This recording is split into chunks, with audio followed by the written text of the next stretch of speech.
Well, hello once again, my beloved short stories class.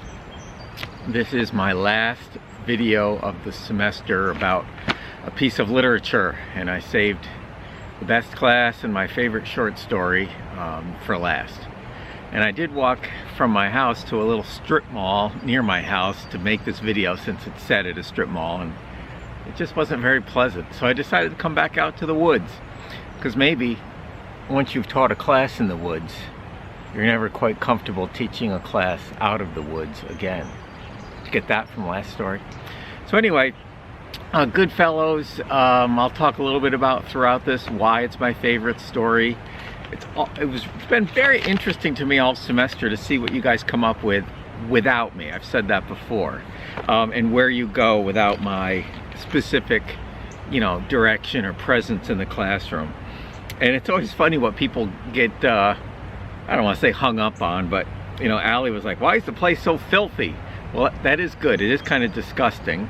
I've talked to people who've worked in restaurants before, and most of them say it's, well, Allie, the barn at High and Mighty's a whole lot cleaner than most of the restaurants, especially fast food places around. So, yeah, it's not pretty. But it's funny that you did pick up on that. A lot of you talked about why the people there don't care about their job that much. Well, it's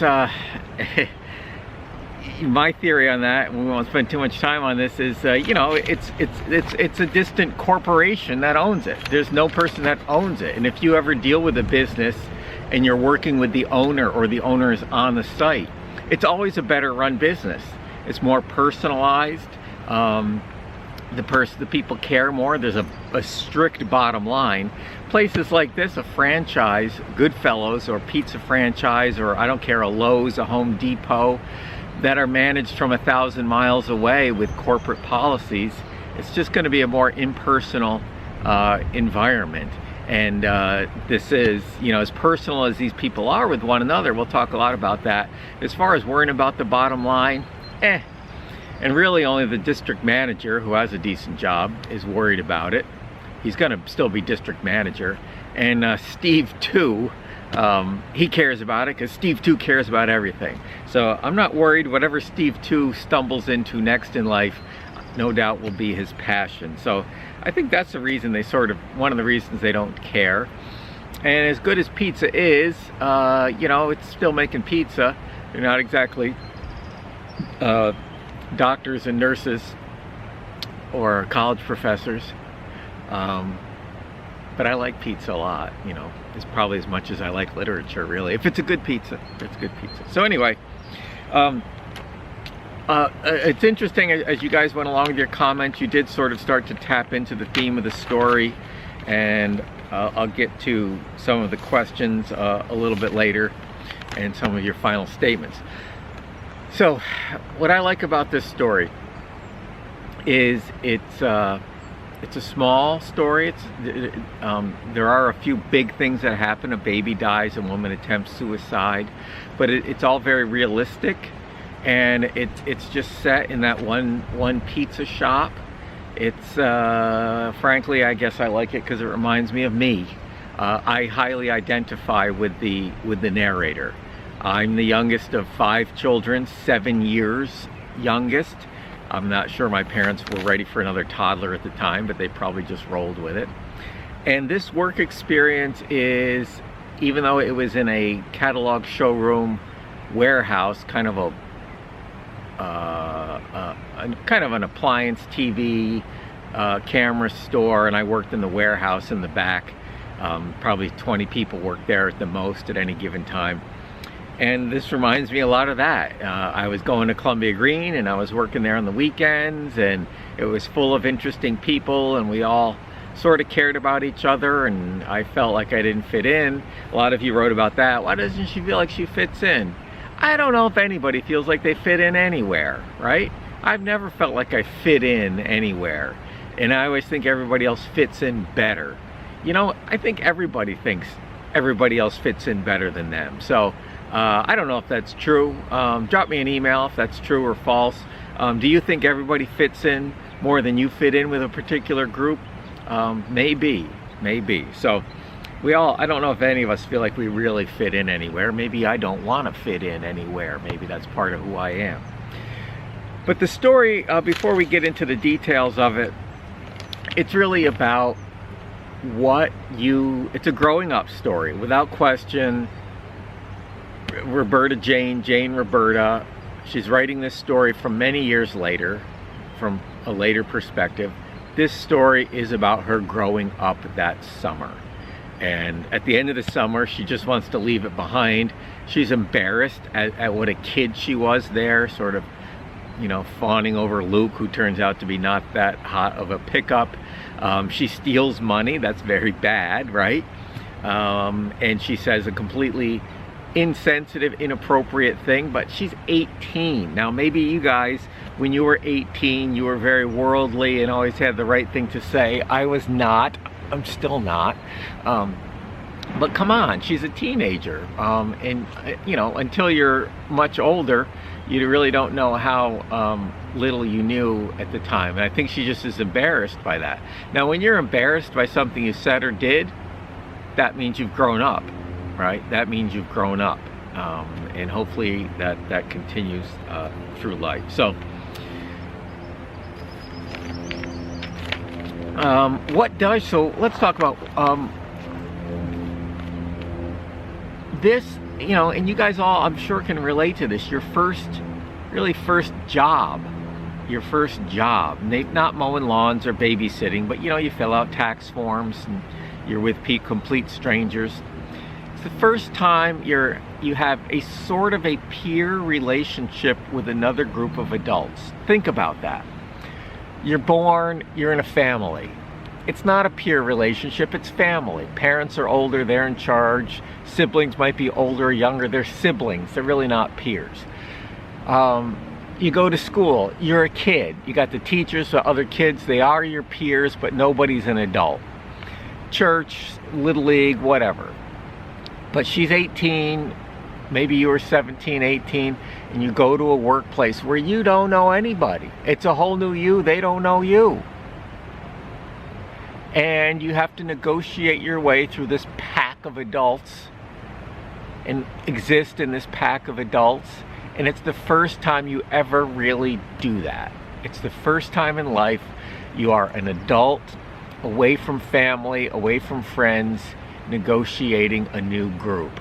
And it's interesting how she does that. She does use as a reference point family, right? You always refer back to. If you got a new job, you think at the new job, you're like, oh, that person's just like Susie at my old job. He's just like Ben at my old job. And then slowly you forget about your old job. Well, she uses family. And come on, there's a lot of truth to this. Some of you are very skeptical about seeing your workplace as family, and maybe you haven't had that experience. But my goodness, yes. Yes, definitely. And when we had more older students at Columbia Green, women who were like had teenage kids, they would be like the class mom, and some kids in class would look to them as class mom. And I was, you know, so in your workplace, you often do see someone as a parent. In my first job at that catalog showroom place, at Jocelyn's catalog showroom, there were a lot of older women who worked out front, one was like the sweet mom, one was the scolding mom, always telling us what to eat, what not to eat. And then there were other kids who worked with me in the back, and the crazy manager who was actually legally blind but owned a whole bunch of guns. I mean, it was just a bunch of eccentrics, as all people are. So anyway, I want to focus on what she learns in this workplace, right? And this is a typical first job. Fast food. She doesn't require semi-fast food. She doesn't require any skill set. And what she learns is that a lot of adults are kind of knuckleheads who don't care. And as a kid, we tend to think most adults are kind of perfect and grown up. And then you join that group and you're like, hey, it's still high school. People sometimes fake maturity as an adult for a while, but let's face it, it's not that different. When you're 13 years old, you think, oh, when I'm an adult, oh, it's going to be great. And it's not. You have bills, all kinds of other stuff.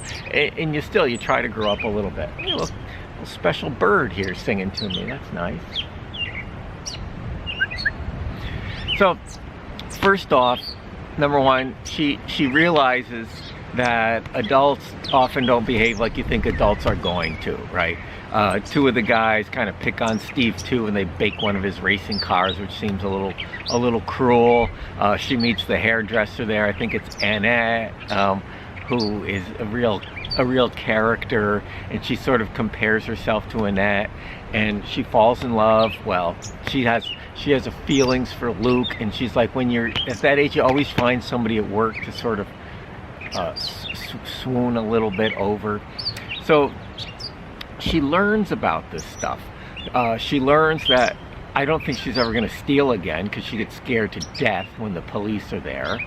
She's never going to do that again. She's learned not to say, point out facts like your baby might have died because your wife kept smoking. You don't say that. Is it true? Probably. There's a good chance that was true. But there's a time to keep facts to yourself. That's one of them, and that's something you learn as an adult you might not know when you're 18 years old. She also gets to see people who are not of her social and economic class, and that's always very interesting when you come across that in your job. Before I worked at the store, I worked for somebody mowing lawns, and we mowed lawns for really, really rich people. I'm like, whoa. Rich people. Never saw rich people before. And then I met some really poor people when I was working at that store. For me, it was a part-time job to help buy books, pay for college, and I wasn't rich, but there were people there doing the same thing I was doing, and it was how they were paying their bills. And that's kind of sad in a way. The careerist people, and she talks about them. But we know she's from at least middle-class family, because she buys a recamier, a fainting couch, a junk teak with her money. Her parents are paying for her to go to college. And she just, the way she observes things, and when she's writing this, she's very good with the English language, by the way. And you can see that in her early years, interest in poetry and such. So she comes across people of different social and economic class. She has experience with the wild man, who is probably an HIV test, someone who has a health problem. She learns to keep people's health issues, even though his test is negative, quiet, right? Luke's like, ooh, no, not everybody needs to know that. So she learns to keep some people's information private. Keep facts to yourself. If someone's baby has just died, be sensitive. You don't have to point out a fact. She learns not to steal, right? She learns not to steal. She learns a little bit about business, and a lot of her observations here are pretty good. A semi-seedy strip mall with high-end pizza. No, it's a place for, Domino's or a Little Caesars. Not a place where the pizzas cost twice as much, but weigh twice as much, and they do sound pretty good, if you ask me. So those are the important things that she learns, and it helps her grow up in this story. She does grow in this story. So we'll get into the details of the story, read some passages in part 2.